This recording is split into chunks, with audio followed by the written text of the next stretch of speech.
Welcome to The Perfect Stool, Understanding and Healing the Gut Microbiome. This is Lindsay Parsons, your host, and today I'll be speaking with Dana Kay, a board-certified holistic health and nutrition practitioner, CEO and founder of the ADHD Thrive Institute, creator of the ADHD Thrive Method for Kids program, and now author of the new book, Thriving with ADHD, a guide to naturally reducing ADHD symptoms in your child, about the connection between ADHD, the diet, and gut health, and how to mitigate symptoms naturally.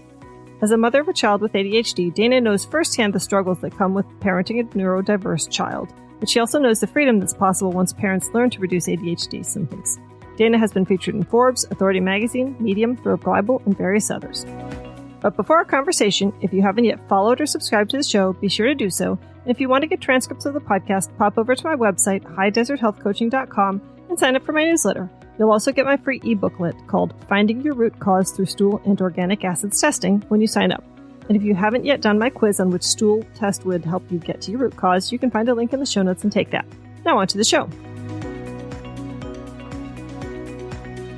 Welcome to the show, Dana. Thank you so much for having me, Lindsay. It's my pleasure. So I know from the intro that you have a child with ADHD. So can I ask you about your personal story and what led you to the holistic approach to ADHD? Yeah, definitely. And I think like most sort of alternative health practitioners, there's always that story behind their motivation. And it's no different for myself. Believe it or not, I was actually an accountant in a previous life. And I had planned to continue in that field if the concerns over my son's health hadn't grown. I always dreamt of being a businesswoman in an office, and my dream came true. But then my son's health started to deteriorate, and at the age of 2, he'd have his meltdowns just like any other terrible 2 child, but then they sort of didn't go away, and they seemed to get worse and worse. And we'd be at the playground and he'd have so much energy compared to any other child. And I kind of sort of felt like I was on this emotional roller coaster. I'd be dealing with so much energy, and then we'd have this massive meltdown, and then for an hour he'd be okay, and then we'd have this massive meltdown again. And it wasn't really what I imagined parenting to be like. And so I'd ask friends, I'd talk to teachers in the preschool, and everyone's like, "Oh, don't worry, he's just a boy, he'll grow out of it."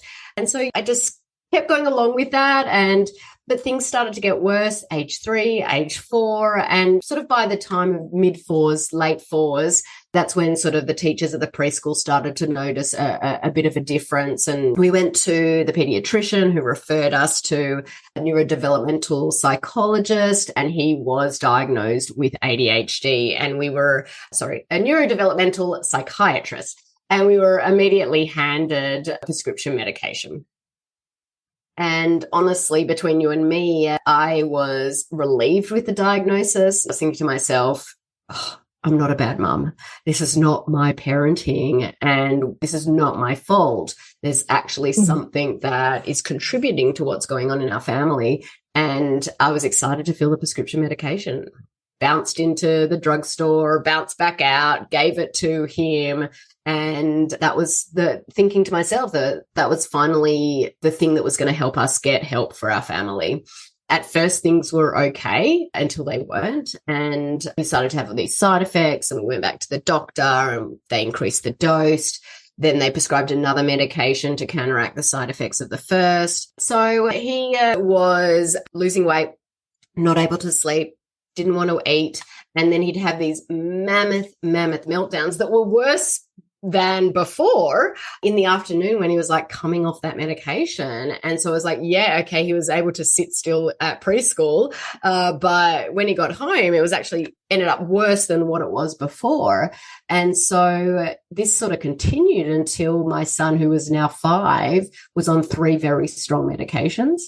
And the doctor suggested a 4th medication to counteract the anxiety that had now come up from it. And that's when I sort of said, this doesn't seem right.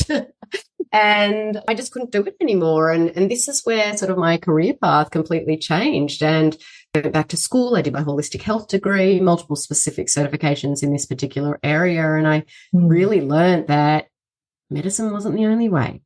I began to learn that ADHD symptoms can be reduced naturally. And I learned how food can affect so many aspects of our lives, as you have too, Lindsay, and in your story and what you share. And look, today, my son is in middle school. He's a teenager.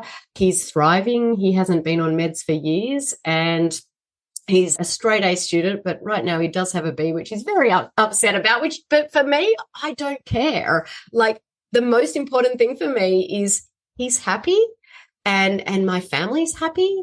And we now have that peace and that calm and that balance in our house that I knew that we could get to.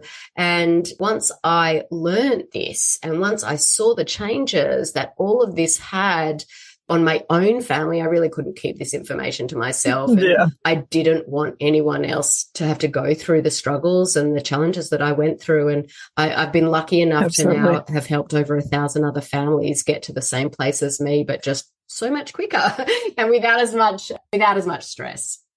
That's wonderful. Yeah. So tell me about how diet impacts ADHD in kids. Yeah. So look, I like to think of diet as the foundation. When children are diagnosed with ADHD, the first course of action that most doctors suggest is medication. And many of them don't even tell them that altering the diet can significantly reduce ADHD symptoms. And this is very much exactly what happened with my son. And I started to learn about the effects of gut health. That's why I love being on this podcast. Gut health on ADHD symptoms and how when we heal the gut, ADHD symptoms are reduced or removed completely. And that's why, like, not only I'll go into the details of why diet does help, but I think that it's so important that food should be first. Food should come first. I'm not against medication, but it shouldn't be the first course of action, not when food can sometimes be even more effective with absolutely no side effects. So if children continue to eat these processed inflammatory foods like gluten, like dairy and soy, which I'll go into why, those ADHD symptoms are not going to go away because the foods they are eating are exacerbating symptoms. So when we take these foods out, they're so highly inflammatory. And I like to sort of think of it like a bucket, and everyone's born with this metaphorical bucket. And our goal in life is to keep the load on that bucket low. And some of our kids might have been born with stuff in the bucket already. My son, he was born given antibiotics straight away, was in the NICU, was on the CPAP machine, wasn't breastfed. There was a lot going on. And so his bucket already had stuff in it. Now, the goal in life is to keep that bucket low. And some of us are really good at emptying that bucket outside of our body because our detoxification pathways are optimized, whereas others may have some genetic issues, gene mutations in certain areas, and they can't empty their bucket effectively, which happened to my son. And so what happens is we put this load on the bucket, inflammation, and inflammation can come from food. It can come from toxins. It can come from environmental toxins. It can come from medication, which it came from my son. And this load will rise up until the bucket gets so full. And if you can't effectively empty it out, it will tip over into our body and our body will be riddled with inflammation. And that's when symptoms come out. And so for kids, they might be born with that bucket that has stuff in it already, and then they start eating these foods. Now, when you've got a high bucket and you start eating other highly inflammatory foods, that load is going to get up very, very quickly. So I get a lot of questions. Well, why does, say, gluten, dairy, and soy affect one kid but doesn't affect the other kid, even if they're in the same family? And I bring it back to that bucket. Well, that kid's bucket might be full already, and that kid's detoxification pathways may not be optimized. And so that's sort of the way that I look at it. Now, gluten, dairy, and soy are the top 3 inflammatory foods that I think of. And they're the top 3 culprits that are driving inflammation in our body. And these highly inflammatory substances can lead to an immune response, and they lead to increased intestinal permeability or leaky gut. And I'm sure your listeners probably know a little bit about leaky gut. Am I right? Of course. Yes. So they can lead to leaky gut. And kids with ADHD are more likely to also have compromised immune systems. So the effects of these substances tend to have a great effect on the body. Now, in terms of why do they cause leaky gut, I won't go into detail about all of them, but I think gluten is probably the number one food that I recommend that all children with ADHD cut out of their diets. Pretty much everyone should not be eating gluten, in my opinion, but we're talking about kids with ADHD here. Now, gluten is so inflammatory that even if someone doesn't have an allergy, it does cause leaky gut. It's harmful for everyone, and that's because it triggers intestinal permeability in everyone. And that refers to sort of the breakdown of the intestinal walls.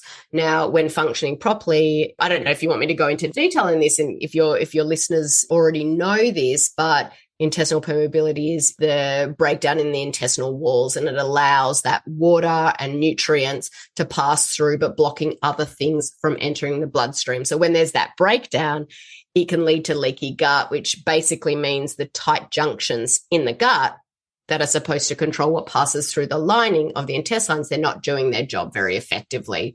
So they are allowing toxins and other harmful substances to get through into the bloodstream. And when toxic substances get into the bloodstream, the body fights them off and tries to get rid of them. And so when something enters the bloodstream that's not meant to be there, it triggers that inflammatory response as the body seeks to rectify it. So gluten leads to increased intestinal permeability, which leads to leaky gut, which leads to inflammation, which leads to a load on that bucket. And when that bucket is high, it leads to the symptoms like stomach aches, constipation, brain fog, which is like inattention, hyperactivity, reflux, anger issues, noses, wheezing. I mean, I could go on and on, as you know, but a lot of those symptoms correlate with ADHD. And, by cutting out gluten, parents of children with ADHD are removing one food that significantly contributes to inflammation in their body and the load on that bucket. And, if in my experience, if we remove that along with those other highly inflammatory foods like dairy and soy and feed the body with the right things, then ADHD symptoms diminish significantly and sometimes disappear completely because they allow the gut to repair. Does that explain it okay? That's awesome. Yeah, absolutely. So I, as a parent, felt at one point that my son was likely gluten intolerant when he was in his middle school years. And I tried to get him to go gluten-free, and I only got him to agree to about a 2-week trial of this. And that was it. I mean, it was just a losing battle because even if he was, say, restricting it, the best I could get him to agree to was, say, you'd still eat it once a week. And I'm thinking, well, that's kind of meaningless in the end.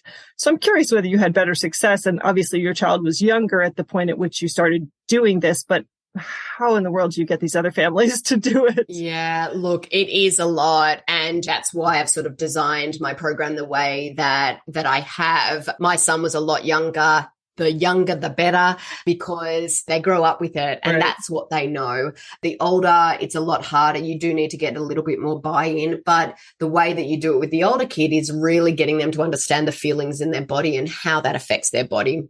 And if they are having that gluten intolerance and they're experiencing symptoms, when they stop the gluten, they can actually feel the changes in their body. And that's where you jump on it to try and get that buy-in. And so when they do eat something, they will experience the symptoms coming back. I can tell you that. I've seen it time and time again. And so it is really important that you're constantly having those conversations with the older kids. There are so many challenges that can come up with it. What I tell with families is it's not an overnight change. I tried to change everything on day one. I literally took out gluten, dairy, soy, artificial flavors, artificial colors, 40 food sensitivities that were on his food sensitivity panel on day one. Let's just say I had multiple panic attacks on the floor of my bedroom, and that is not what I teach in my program. So I always tell families that Rome wasn't built in a day, and transforming their family's diet won't be complete in a day either. And so it's okay to take it slowly. And when you've got an older child, that's important because you need to take them along in the journey with you. And if you just throw it on them, they're going to rebel. So it's okay to take one step at a time. And if that pace that's doable for you and your life is one change a week or one change every 2 weeks, then that is okay. And so families really need to give themselves permission to take things slow because it's not a diet. it's not a phase. It really is a permanent lifestyle change. But when it becomes part of your lifestyle, it's second nature. You don't even think about it anymore. Yeah. So very much, I think that having support when doing it with a family is key to this. Trying to do it alone is so hard. Take my word for that one. I did it by myself and it was so extremely hard. And so in my program, we're literally there every single day with families, holding their hand step by step, telling them exactly, laying out that blueprint for them on what they need to do next so they don't need to think about it. And when that challenge does come up, which it will, we can help them overcome it because that is our powerhouse. That is what we know best. Having helped over 1,000 families, we know what works, we know what doesn't work, and we know if there is a challenge, most likely we've dealt with it before. Yeah. So obviously it helps if you have buy-in from both parents. I'm curious whether your husband bought into the entire idea of changing the diet because my husband wasn't bought in at all. I love this question. No, he wasn't. He wasn't bought in. Probably still not 100% bought in either, but you know, that's just the way it is. We've seen so many changes, but he's a man of science and, you know, as most men are, and also stubborn, and I love him. He's upstairs and I always throw him under the bus. If I didn't love him, the positives outweigh the negatives. You know how it is. Yep. I've run into many non-believers in my time, and I will tell you, like, it was the science that first made me rethink the direction we were traveling with my son. And same for him. And the fact that we obviously had significant side effects from the medication, but there are so many studies out there to support this. And I think that really when you're trying to convince the unconvinced, you've got to hit them with science. And I've got so many studies out there that just really, really drive it home that diet is so important. Look, it's not just about diet. I don't just teach diet, but it's diet, it's detox, it's lifestyle, it's reducing toxins, it's all of that. But I mean, I could list off studies and studies. I don't know if you want me to, but I could list off some studies. And I think that you hit the unconvinced with the studies, and sometimes mums just need to take it into their own hands. And honestly, that's what I did at first. And I said, look, this is what I'm doing. Too bad. Come on the journey or you don't. Yeah. And I just went forward and did it. And then they start to come on board when they actually see the changes. And the changes are amazing. I mean, the first change that you see with reducing that inflammation in the body is a reduction in tantrums, a reduction in meltdowns, a reduction in anger, the severity, the length of time, the frequency all reduce. For my son, it was literally within 2 to 3 weeks of changing the diet. And honestly, the emotional dysregulation is the hardest thing for a child with, you know, for a family to deal with because it's so loud. Absolutely. Yeah, it puts the family on hold, basically. It's that roller coaster of emotions. So it's actually really nice to see that that's one of the first changes that happen. Absolutely. So obviously taking out the bad stuff is necessary, but what about what kids with ADHD need to eat more of? Yeah, look, it's really like the same thing for anyone else. It's really about not what just to take out. It's also what to put back in the diet, because I always say to people, gluten and dairy free is not necessarily healthy. If you're going to replace packaged goods with packaged goods, you're not going to get to where you go. And sometimes gluten free can actually be worse than the non-gluten free. But as far as what to eat, my best tip is to focus on whole, nutritious, fresh fruits and veggies, grass-fed animal protein such as meat, poultry, seafood, eggs, and also plenty of healthy fats like avocado, coconut, and olive oil, really avoiding those refined oils. You also want to be drinking plenty of spring water. I mean, the numbers of families that come to me whose kids, the only thing they drink is juice, soda, and milk. You take the juice away, you take the milk away and the soda away, and they're a different kid. You don't even need to make the dietary changes, but you do for their health by drinking plenty of spring water to avoid harmful chemicals that are in some waters, but also obviously water helps detox the body and remove the toxins that are already there. I find that all of these foods really provide us with the nutrients we need so we can function at our best along with our kids. And so when buying ingredients, my rule of thumb, ingredients in terms of like a packaged food, my rule of thumb is if there's something that you can't pronounce, put it back. If you don't know what it is, your body's not going to know what it is. And try to stick with an ingredient list that's less than 5 or 6 on there. The more ingredients, the more worry that there's going to be those other things in there as well. Right. So you mentioned detoxification a couple times. I'm curious, are you testing kids in your practice with what kinds of tests might you use to check the detoxification? Yeah, look, I think functional lab testing definitely plays a role. I would like to say that about 50% of the families I work with, we just do sort of the diet, lifestyle, light detoxification and reducing toxin exposure, and they get to where they need to go without doing lab testing, which is amazing. And what that tells me is probably 50% of the kids that are diagnosed with ADHD are not in fact having ADHD. It's probably a byproduct of what's going on in their body. You apply that to the 6 million children in the US today that have been diagnosed with ADHD, that's probably 3 million children that have been wrongly diagnosed. Mm-hmm. But the other 50%, yes, it helps dramatically, but there's something deeper going on in their body that we need to check out. And we use functional lab testing to identify those hidden stresses. There are 4 base tests that I suggest to families. There are many more, and I have access to many more, but I find these 4 a really great starting point. Thanks to my sponsor for this episode, Hello Kanna, who wants to inform the world about the wonders of kanna, a new powerful active ingredient made from a succulent plant that's native to South Africa that's been known to help boost mood, ease feelings of anxiousness, improve stress, and more. Hello Kanna products are available in 3 signature blends that contain a powerful dose of ultra-refined kanna combined with a blend of nootropics for added support. Hello Happy, Hello Focus, or Hello Calm. For more information on their products, visit hellokanna.com. That's hello, Kanna.com. And I'll include that link in the show notes. Now, the first test is a stool test, gives us a really clear picture of the state of the gut, things like parasite. Which one do you use? I currently use BiomeFX from Microbiome Labs. I have used a number of different ones over the time, but I do actually like to look at the most up-to-date technology. PCR testing is one that is getting out of date now, and so this is using a DNA sample of each of the bacteria or the parasites, so it's much more accurate in that way. So we're looking for what's going on in the gut. We're also looking for inflammation and leaky gut and digestive enzymes, things like that.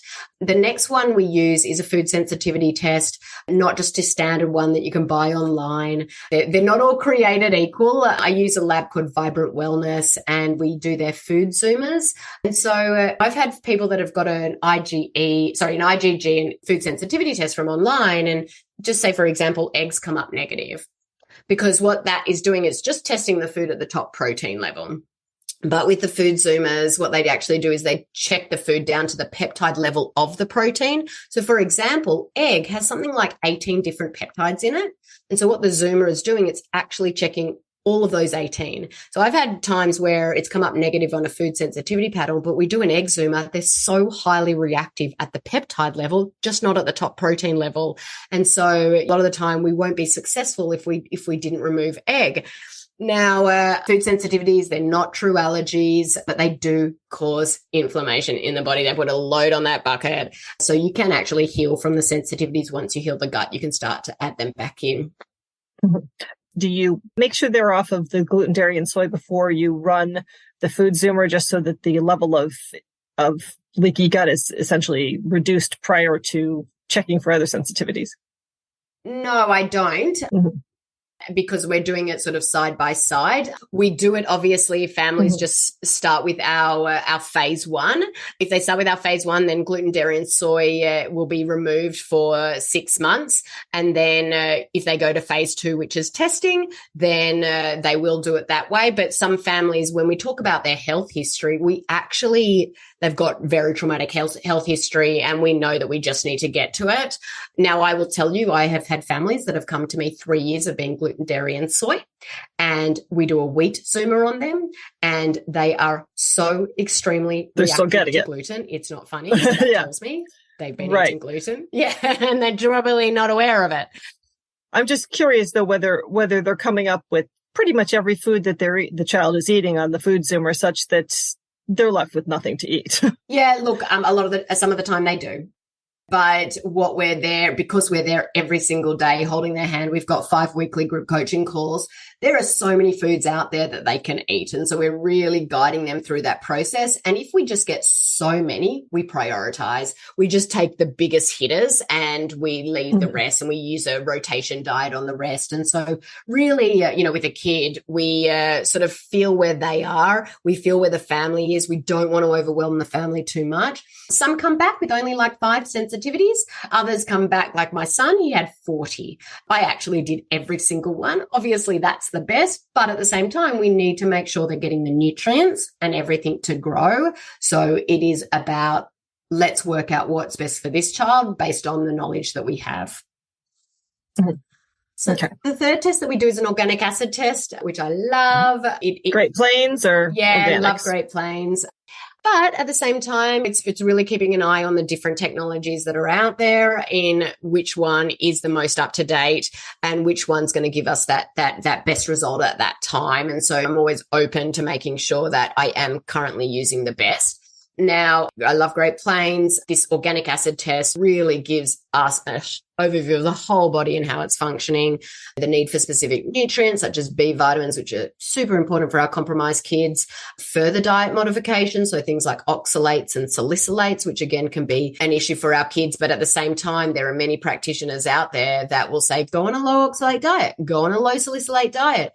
But what I focus on is, why are they high? When you've got high oxalates, it's usually because of mold or candida that is producing those elevated levels of oxalates. So for kids, a lot of the time in the first round, I don't tell them to go on a low oxalate diet, because when we fix the gut, it actually comes back down into normal ranges.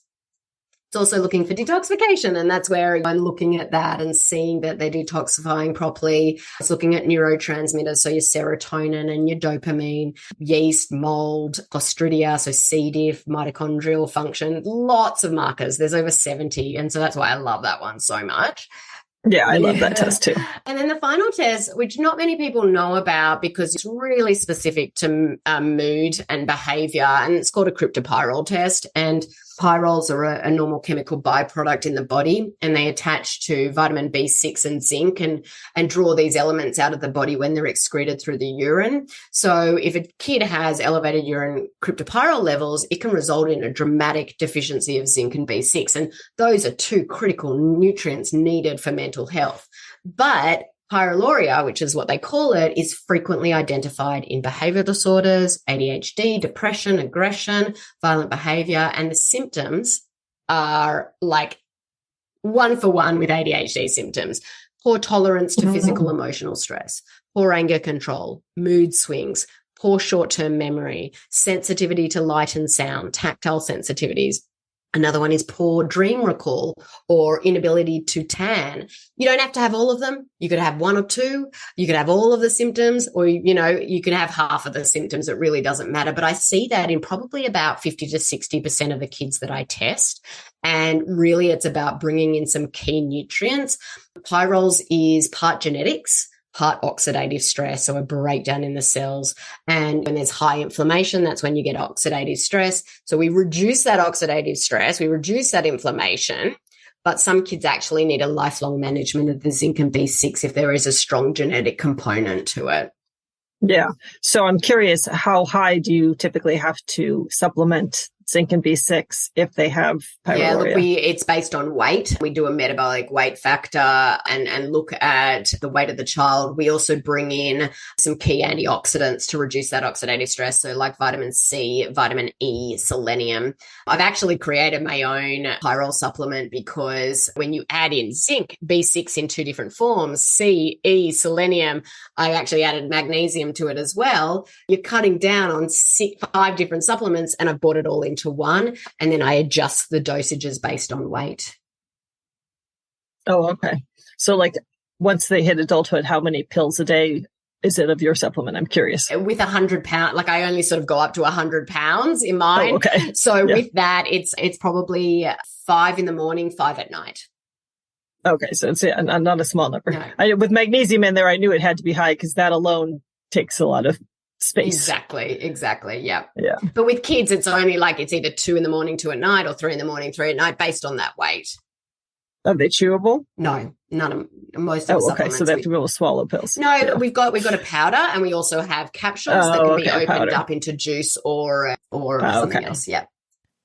Excuse this brief interruption, but I wanted to remind you that if you've been struggling with IBS, IBD, reflux, gastritis, SIBO, dysbiosis, candida, diarrhea, constipation, and all that gut health stuff, that's my specialty.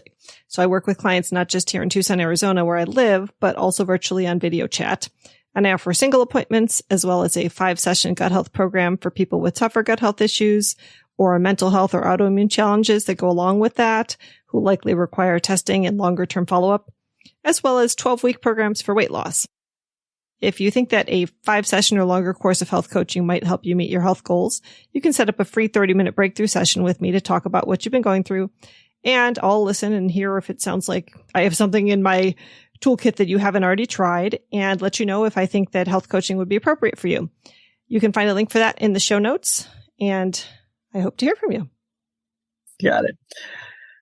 So did I say I would love to have some of those studies just to link in the show notes? Oh, okay, sure. I can definitely do that for you. Yeah. So obviously, since this is a show about gut health, I want to be sure we talk about the gut-brain connection. Yes. So how does this apply in the ADHD world? I know we talked a little bit about the leaky gut. Yes. And I also know that a good portion of kids with autism tend to have gut issues. Yeah. Is this true for ADHD as well? Yeah. Like, do you see a lot of gut infections? I definitely do. And as I said, like, we change the diet for some kids. We open up detoxification pathways and we reduce that inflammation, and their gut starts to heal on its own. And so I think that the reason why the gut is so important to this, I just want to bring it back to a couple of statistics. We know that all of these disorders and illnesses are on the rise. Everyone's like, well, why is there this epidemic? And it's actually estimated that 54% of American children have been diagnosed with a chronic illness in 2018. And that figure was only 15% a couple of years ago. And I look at that increase and I'm like, oh my gosh, this is just awful. 1 in 2 have anxiety, asthma, diabetes, epilepsy, cystic fibrosis, learning disabilities. 1 in 5 have allergies. 1 in 6 have developmental delays. And 1 in, I think it's 42 now, have autism. But the reason, in my opinion, the rise is happening so rapidly is it all begins in the gut. And that's because 80% of the body's entire immune system is within the gut walls, along with billions of nerve cells and extensive amount of gut bacteria. So all of our children's health is quite literally connected to everything that occurs in the gut. And obviously all of ours as well. It's not just our children. But the amount of families that I've spoken to, we always ask them, has your kid been on antibiotics when they were younger? And a huge percentage have. I actually wish I kept a tally, which I haven't. But as you probably know, and as the listeners probably know, most antibiotics work by killing bacteria or preventing it from growing. But unfortunately, most antibiotics can't distinguish between good and bad bacteria. And so that means that they wreak havoc on the gut's healthy bacteria. And actually, many people suffer lasting changes to their gut flora as a result of taking antibiotics. So a huge percentage of these kids have been taking multiple rounds of antibiotics. That in turn is compromising the gut. And when the gut is compromised, because 80% of the body's entire immune system is in there, it's not a huge surprise to see that these disorders and illnesses on the rise. Now, if I tie gut health to brain health and ADHD, that's really the gut-brain connection. And what that means is our brains are deeply connected to our guts. And if our guts aren't functioning well, our brains won't be able to function well either. Now, the main area involved in gut function is the frontal lobe, and that's the area of the brain that talks to the gut via two-way chemical messengers and nerve branches. And the frontal lobe is involved in things like attention and focus and executive function and planning and organizing and problem solving, which are often issues that kids with ADHD struggle with. And because the frontal lobe is in the brain, many people are under the impression it's the brain that needs care, when in reality, it's actually also the gut that's causing the problem. I think the biggest thing for me, and this is why we see such a dramatic change with kids when we just change the diet, 95% of the body's serotonin and 50% of the body's dopamine is produced in the gut. And these neurotransmitters or hormones are the ones that help us manage emotions. They balance mood. They help our cognitive function. And emotional dysregulation is a common symptom of ADHD. But many parents don't realize that this emotional dysregulation actually starts in the gut, where the serotonin and the dopamine are made. So the problem is not the emotions themselves, but the fact that the correct amount of these vital neurotransmitters are not being made in the first place. So by working to improve gut health, many parents of children with ADHD find that the emotional dysregulation problems solve themselves, the frontal lobe starts to get optimized, and a lot of those symptoms can be helped with healing that gut. Awesome. So beyond the food question, are there supplements that are evidence-based for supporting kids with ADHD or adults for that matter? Definitely. I do like to preface this to say that one thing to keep in mind with supplementation is that everybody is a bio-individual, meaning that every child is unique. So what works really well for one child might show little effect for another. But that being said, there are a number that there are 4 supplements that I love for ADHD in particular, the most studied. And one is a good quality fish oil that has omega-3 and omega-6 fatty acids. Really important to get them in the right balance. It's really important to get a quality one and not a gummy that has sugar on it. And there are a lot of studies out there that support the omega-3 and omega-6 fatty acids can support things like memory, hyperactivity, clear thinking, behavioral disorders, and organization skills in children.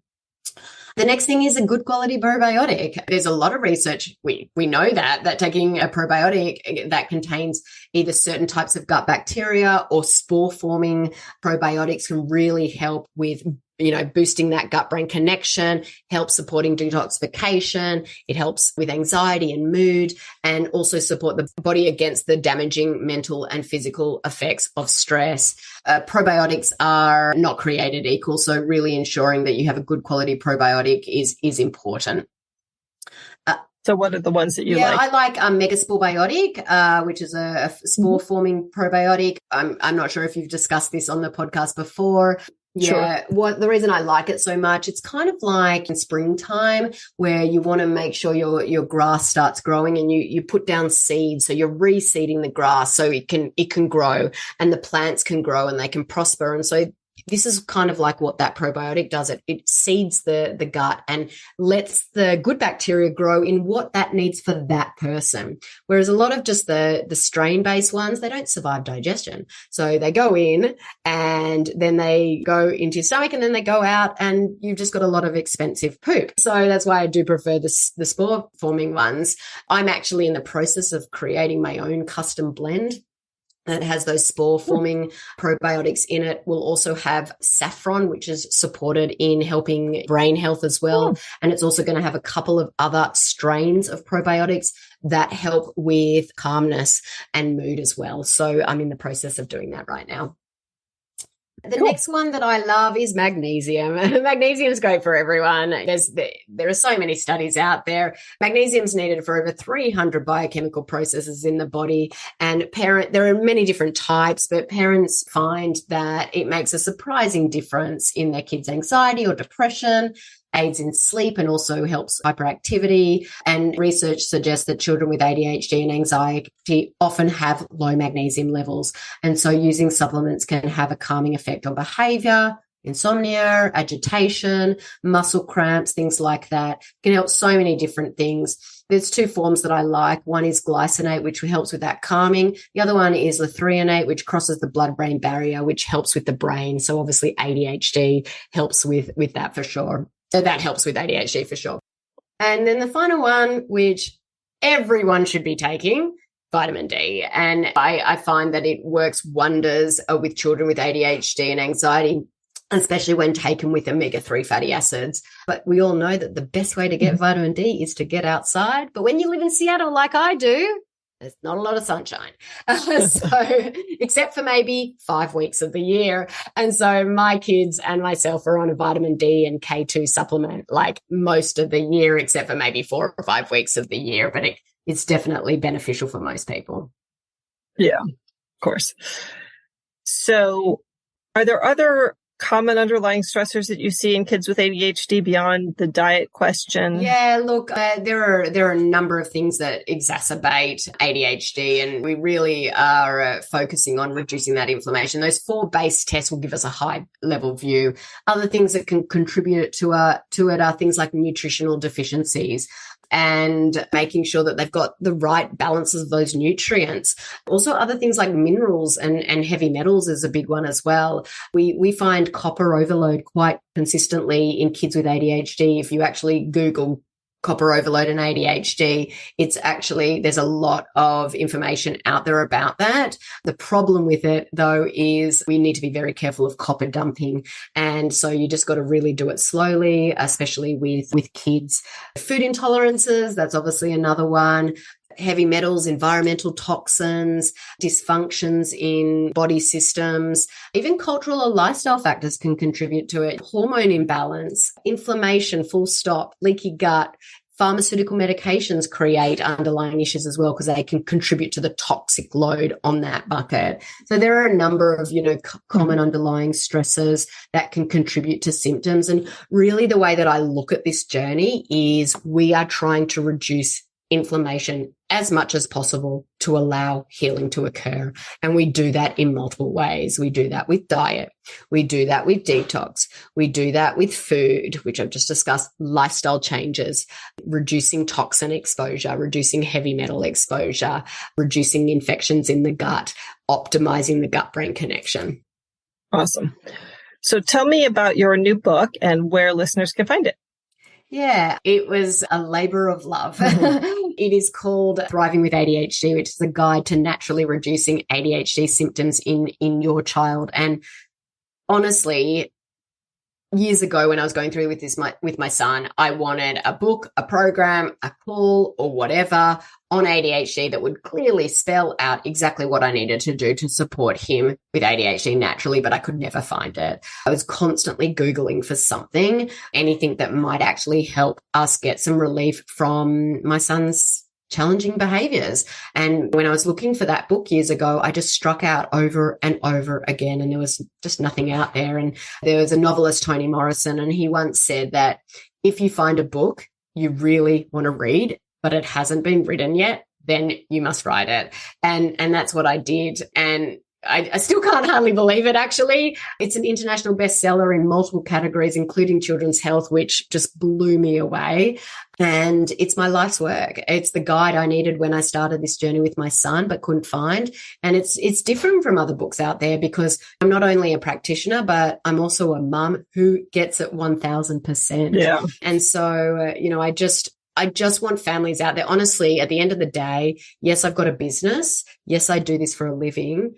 But my goal or my passion to get this word out there to there are so many families out there struggling. They do not need to struggle. And I'm not going to be able to work with everyone. And so hopefully this book makes it more accessible to other people out there. One day my dream and my vision is for the doctor, instead of handing a prescription medication when the child's first diagnosed, is they hand this book. They say, go and implement all of this. And if you still got issues, come back to me and we'll talk about something different. And it's a great dream, but I'm not picturing it. I know. It is a great dream, but I'll do whatever I can to, just get this message out there to as many people as possible, because parents do not need to suffer. Yeah. Listeners can find more about my book at ADHDThriveInstitute.com/book. It's available on Amazon. Yeah. Okay. And where can they find your program? ADHDThriveInstitute.com. I'm also on Instagram, Facebook, and other social platforms at ADHD Thrive Institute. Okay, great. Well, I will include all those links in the show notes. And any parting thoughts for everyone? All I want to say is that we've probably got some parents listening who are like, oh my gosh, that sounds amazing, but it sounds so overwhelming. I'm just going to take them back to the fact that Rome wasn't built in a day. Okay. You do not need to make all of these changes on day one, and, get support where you need it. I'm very much now about, I'm not an expert in everything, and I will pay for expert time and advice in the area that I need, specifically when it comes to my business or even my personal life. And so if all I wanted back in the day was a program like mine, and it wasn't out there. And so it is possible to reduce ADHD symptoms naturally. If you're on this vicious cycle of trial and error of medication or trial and error of anything, and you just can't get off that roller coaster, then there are things that can help. Don't lose hope. I've seen it with over 1,000 families. I've seen it with my own family. There are solutions out there that can help. Wonderful. Yeah, no, that is my theory for everything. Like there's no, well, okay, I might be exaggerating, but you can certainly make a good dent into almost any kind of health problem, any kind of chronic health problem through functional, holistic medicine. Definitely. So, and diet changes and such. Okay. Well, thank you so much for sharing all this information with us. And it was great talking to you. Thanks, Lindsay. It's been fun. I hope that was useful to some of you. I love hearing about natural solutions for kids in particular, because who in the world wants their child on 3 or 4 prescription medications, right? If you'd like to connect with me online, you can follow my High Desert Health Facebook page, join my Gut Healing Facebook group, or join my newsletter list at highdeserthealthcoaching.com, as well as Twitter, Instagram, and Pinterest. Links for those are in the show notes. Thanks for joining me today, and here's wishing you all the perfect stool.